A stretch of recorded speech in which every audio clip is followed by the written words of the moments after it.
India is now the third top country to be hosting unicorns. Startups are contributing a lot in India's growth story. Prime Minister of India Narendra Modi recently praised Indian startup culture and lauded India's 100 unicorns milestone, saying startups they reflect the spirit of New India. Tech platform PhysicsWallah turns unicorn as it raises $100 million in Series A funding from Westbridge and GSV Ventures. With the fresh funds raised, PhysicsWallah is now valued at $1.1 billion.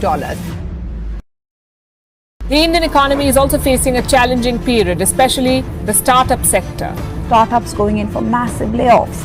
Now, the unicorn may be a mythical creature, but Indian and global startups are facing a host of challenges. Now the mood is changing. Indian startups are now staring at a long and gloomy winter. Whether you like it or not, startup winter is here. But is it here to stay? It will be determined by a lot of business factors. Hi, I am Gaurav Gupta, and I would like to take this opportunity to talk about my views on the current startup ecosystem in India. But before that, let's take a step back and understand what has led to this tremendous startup boom in India. India's demographics, the size of a country, increasing purchasing power, a stable economy, and mass digital and tech penetration after the pandemic has allowed these startups to scale in the manner that they have. During pandemic, many countries reduced their interest rates to support their economies and collectively infused over $13 trillion to help them sail through lockdowns. Last year, we also witnessed China's crackdown on its tech companies and also the rising global need for China Plus One strategy. As a result, enormous amounts of global money have been diverted to the Indian market. Never before has the startup ecosystem in India had it so good. This propelled India to the top of the global investors list, and India emerged as the third largest startup ecosystem in the world. The total number of startups rose from a mere 471 in 2016 to over 73,000 in by mid of this year. But just like every great story, India's startup ecosystem has its own dramatic twist, one that we are currently witnessing. We see crumbling global macros, majorly driven by rising inflation due to extended periods of low interest rates and never ending infusion of the money in the system. Then there are rising global tensions between geographies that have pushed up energy prices, causing the tech bubble to finally pop. With rising interest rates, money is returning to developed countries. Startup funding is drying up, valuations are falling, and the industry is consolidating. This has resulted in changing expectations of all stakeholders.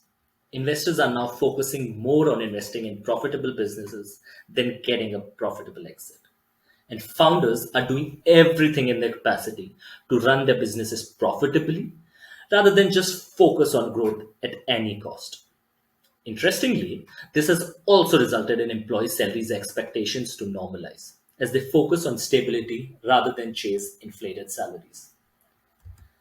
And this brings us to the current health check of Indian startups, where among the top 100 unicorns, only 18 attain profitability, while 57 of them are in major losses. As businesses pivot to focus on profitability, first we witnessed hiring sprees across industries, and now layoff in startups is an everyday news. So far, over 15,000 employees have been laid off. With all these ecosystem and behavioral changes, let's look at the fundamental business drivers that will explain why some businesses are struggling while some are still growing. As investors are demanding profits to justify the PE multiple, the preposterous spending from some of these startups should take a halt. These companies have taken money from investors and spent it on unviable channels. Startups with unsustainable business models will have to look within to get it right. The most obvious flaw is when a business model incurs more cost than the revenue it generates for an extended period of time. Startups with jazzy PowerPoint that misjudged the market size and hired people at outrageous salaries were forced to oversell growth prospects and set unrealistic goals. This will no longer work. With rising delivery and labor costs, the quick commerce delivery startups will have to find the right product market fit, as the margins on most of these products are extremely low, which doesn't justify their costs. Startups working in unregulated markets bring a lot of uncertainty, and just with one policy change can get thrown out of business, however great their value proposition is. Though India is third in the list of the number of startups, but when it comes to innovation, we are way behind at 46th position. Many businesses are trying to copy an idea that has been successful overseas to work in India without assessing the nuances of the Indian market. But it's not all gloom and doom.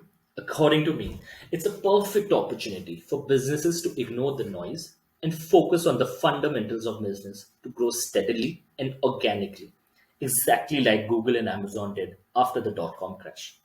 And as a result, added tremendous value not just for investors, but to the entire ecosystem.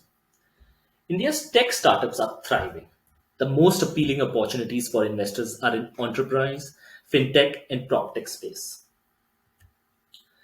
Companies such as PhonePe that are focused on continuously innovating and building economic moat by building trust with their product-led growth strategy will make it more and more difficult for newer companies to enter. Startups such as Zerodha that have built their businesses on strong fundamentals and business models by keeping their cost of acquisition low will see rapid growth. Those who put in consistent effort and continue to come up with innovative ideas and unique strategies will gain a competitive advantage. Aside from its valuations, Nykaa has created a massive economic moat by becoming a household name in the high margin cosmetics industry. Startups that focus on problems that overlap with government policies will see tremendous value generation, as we saw with Paytm following demonetization. Now, coming to traditional businesses, they initially struggled to adapt to these disruptive businesses at first. But MNCs such as Tata and Reliance have now established startup wings to allow them to operate in an agile and lean manner. Yes, some of these companies had legacy issues and lacked technology, but they have massive amounts of customer data, a history of operations, their resources, licenses, and massive networks. In order for these existing businesses to scale, incumbent players will also learn to reinvent themselves by collaborating with new technological development brought in by these very own startups. Finally, this is India's VIX, which indicates how stable investors believe Indian markets are, even when the global markets are in turmoil. India, a high growing emerging economy, has reached a critical juncture, and Indian startups have a bright future ahead of them. India is full of incredible talent and entrepreneurs with brilliant ideas. The country should be proud of its startups, and I eagerly await what they will bring to the market in coming years. Cheers.